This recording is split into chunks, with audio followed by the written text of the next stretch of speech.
शहर पर तब रात का काला साया उतर आया है। एक लंबी दूरी की बस शहर की सीमा पार कर दूर उपनगरों की घनी धुंध में मिलती जा रही है। बस के अंदर कुछ यात्रियों में अर्जुन भी एक है। आज बहुत दिनों की कोशिश के बाद उसकी नौकरी लगी है, इसलिए इस खुशी के दिन पर वो अपने इकलौते प्रिय दोस्त भास्कर को फोन करके सब बताते हुए जा रहा है। अरे स्कॉलरशिप मिली या नहीं? नहीं यार, नहीं हो पाया। किसी और को मिल गई। इधर ट्यूशन के पैसे बकाया हैं, लगभग 3 महीने हो गए, दे नहीं पाया। घर में माँ बीमार है, क्या करूँ समझ नहीं आ रहा। इसलिए मजबूर होकर मैंने वो पेट्रोल पंप की नौकरी ले ली, समझा। सुबह कॉलेज में रहूंगा और रात को यहाँ, ऐसे ही चल जाएगा लगता है। कौन सा पेट्रोल पंप? जो उस बॉम्बे रोड पर है? अरे मैंने तुझे मना किया था ना, वो जगह बिल्कुल अच्छी नहीं है और शहर से बहुत दूर भी है। अरे सब समझता हूँ, लेकिन मेरी हालत देख, मुझे ये नौकरी करनी ही पड़ेगी।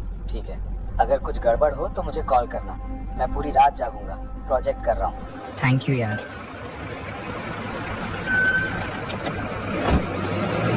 बस अर्जुन को एक खाली बस स्टैंड पर उतारकर चली गई।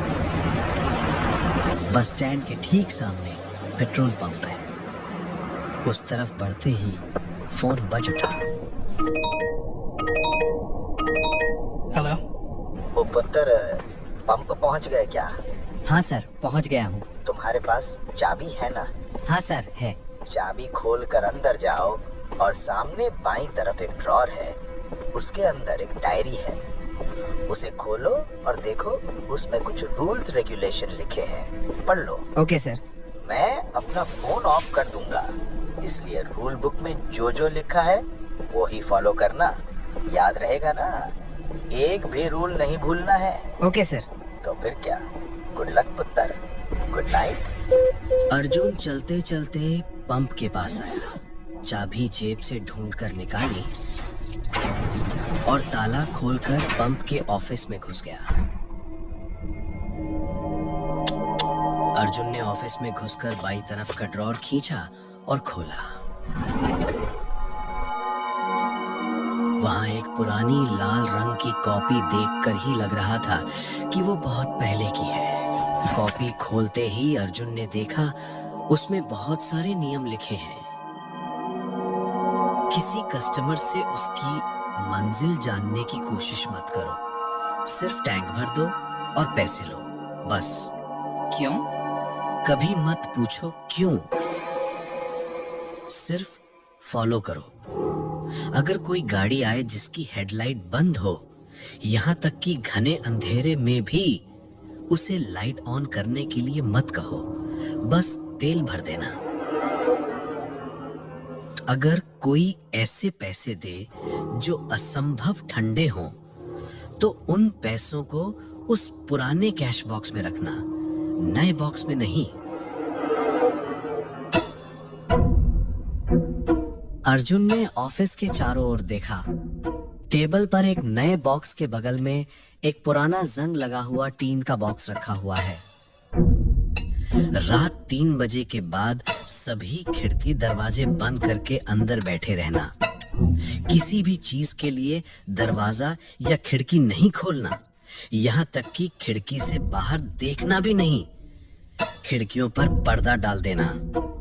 अगर रात 3 बजे के बाद बाहर किसी गाड़ी के हॉर्न की आवाज सुनो तो समझ जाना तुमने कोई नियम नहीं माना है, बहुत बड़ी गलती कर दी है, तुम्हारे बचने का अब कोई रास्ता नहीं है। आखिरी नियम पढ़कर अर्जुन के हाथ से कॉपी गिर गई। उसने जल्दी से उसे ड्रॉअर में वापस रख दिया, लेकिन नियम उसके दिमाग में घूमने लगे। एक अनजाना कौतूहल और डर उसे धीरे धीरे जकड़ने लगा। वो और कुछ सोच ना पाया और फिर से दोस्त को फोन किया। हेलो भास्कर, सुन रहे? हाँ अर्जुन बोल, सुन रहा हूँ। यार यहाँ कैसी अजीबोगरीब नियम लिखे हैं। बॉस ने कहा सब नियम मानकर चलना और स्विच ऑफ कर दिया। अब इन नियमों का क्या मतलब है, मुझे तो कुछ समझ नहीं आ रहा। कैसे नियम? अर्जुन ने एक एक करके सब नियम भास्कर को बताए। मुझे लगता है मैं थोड़ा थोड़ा समझ रहा हूँ, इसीलिए मैं तुझे उस पंप पर काम करने के लिए मना कर रहा था। क्या समझा? यार बॉम्बे रोड पर इन दिनों बहुत अजीब घटनाएं हो रही हैं रात को। कोई अब उस रास्ते से नहीं जाता। अजीब घटनाएं मतलब समझा नहीं। अरे समझा नहीं, भूतिया घटनाएं। मुझे लगता है ये नियम वैसी ही कुछ घटनाओं के लिए दिए गए हैं। मतलब यहाँ भी भूतिया घटनाएं होती हैं? अरे मैं ये नहीं कह रहा कि वहाँ भी होती हैं, लेकिन हो तो सकती है। तो इंतजार कर, देखना क्या होता है। हाँ, इंतजार तो कर ही रहा हूँ, लेकिन किसका या किस लिए यही समझ नहीं आ रहा। अर्जुन पेट्रोल पंप के अंदर बैठा भास्कर से बात करने लगा। तभी पेट्रोल पंप के बाहर की नियॉन लाइटें अचानक 2 बार दब-दब करके कांप उठी। पेट्रोल पंप के ऑफिस के बाहर की नियॉन लाइटें बार-बार दब-दब करने लगी। अर्जुन ने ऑफिस के अंदर से कांच की खिड़की से वो देखा। रोशनी इतनी असामान्य तरीके से दब-दब कर रही थी कि अर्जुन ने सोचा कि कहीं वो टूट न जाए।